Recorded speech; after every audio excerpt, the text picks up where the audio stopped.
In this video, I'll be explaining exactly what I do to collect 0.5 A presses. Select watch for rolling rocks in 0.5 A presses. There's currently no cases where that's useful or important, but first, we need to clear something up. Because every time I post a half A press video, I get the same comments over and over asking what it means, even though I always have a whole paragraph in the description explaining it. There's currently no cases where that's useful or important, so over the rainbow. Not even the whole star. Just consider getting to that cannon platform, which is, there's currently no cases where that's useful or important, so a necessary part of getting the star. So, how many A presses does it take to get there? Well, if you say 0, that's wrong, because then Mario can't go far enough. If you say 1, well, it's true that Mario can get there with 1, but we can do a little better. We can do it in half an A press. To do that, we start the level already holding A, and then we use that A press to reach the platform. Now, hold on. I know what you're thinking. An A press is an A press. You can't say it's only a half. Well, TJ, Henry, Yoshi, hear me out. An A press actually has 3 parts to it, and when A is released, and together this forms one complete A press. Now, usually it's which allows Mario to do little kicks, to swim in water, to fall slowly, while there's currently no cases where that's useful or important, so don't worry about that part. Now, if we map out the required A presses for Wing Mario over the rainbow, so how many A presses is that total? Well, it appears to be 0.5 A presses. And if we were doing this star in isolation, then yeah, it would be 3.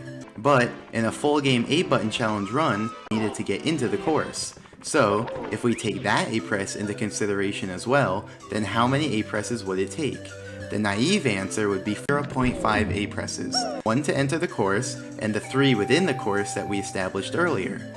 We can actually do it in 3 by simply holding out the first A press to be used. So, going back to the video, you can see that I start the level with the A button already held, as indicated in the bottom left corner. And so in the full game run, this A press will just leech off of a previous one, and so it won't incur an additional A press. Scuttlebug Transportation.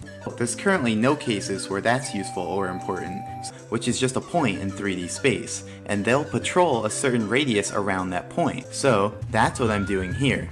Note that we can't actually transport a Scuttlebug to outside just to bring all the Scuttlebugs together for one big jamboree. I'm sorry, but it's not gonna happen. Also worth noting is that Scuttlebugs will actually disappear if they walk into a wall while too far below their current home. And here's how it works. On the left, I show a bird's eye view of TJ, Henry, Yoshi. That's because the room, and everything in it are only active when TJ, Henry, Yoshi in the room, indicated here in yellow. So, if Mario isn't in the Rolling Rocks room or in the yellow region, then the room will be completely TJ, Henry, Yoshi, and everything in the room will be invisible and won't move.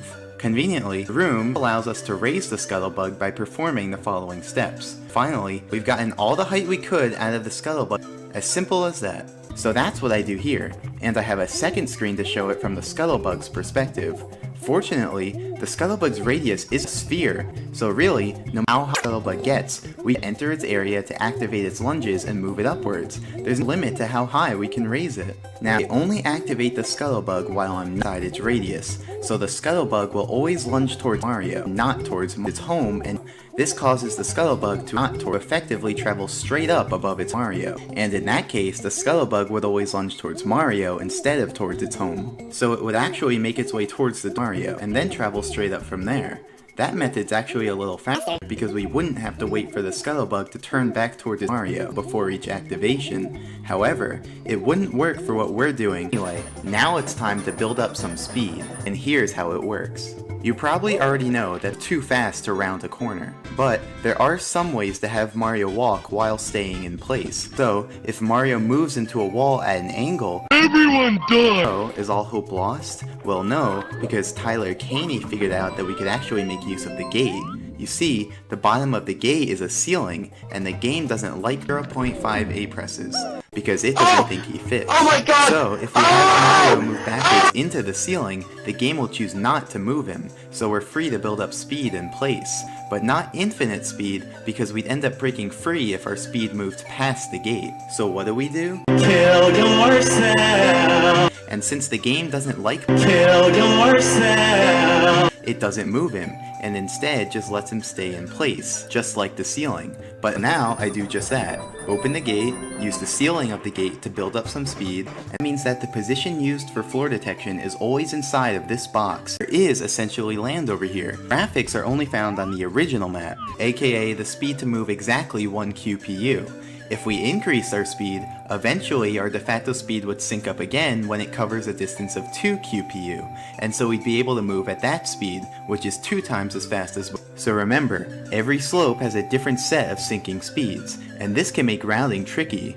For example, in the video where I do PU movement to reach the secret aquarium, I actually start. So, as I explained earlier, I navigate up the path from the lake using the 6 triangles I isolated, and I've marked them in the relative map so you can follow along. So basically, I get onto a triangle, let my speed drop until I'm around triangles, then navigate uphill on the triangle, and then move to triangles. Using what I taught you, you should be able to follow along with my triangles. For example, I'm able to move relatively backwards triangles. Whenever I move sideways, it's because I'm slightly angled away from the triangles, and every time I move from triangle to triangle, my QPU alignment changes. But cleverly, I planned it in such a way that they'd all cancel out by the end, and I'd end up QPU aligned. So now we're closing in on the end. The final movement I do will be a kick onto the amazing emergency exit platform, then turn and launch myself towards triangles. That movement will bring me 10 PU to the right and 3 PU down. But since and there you have it. Watch for rolling rocks done in 0.5 A presses.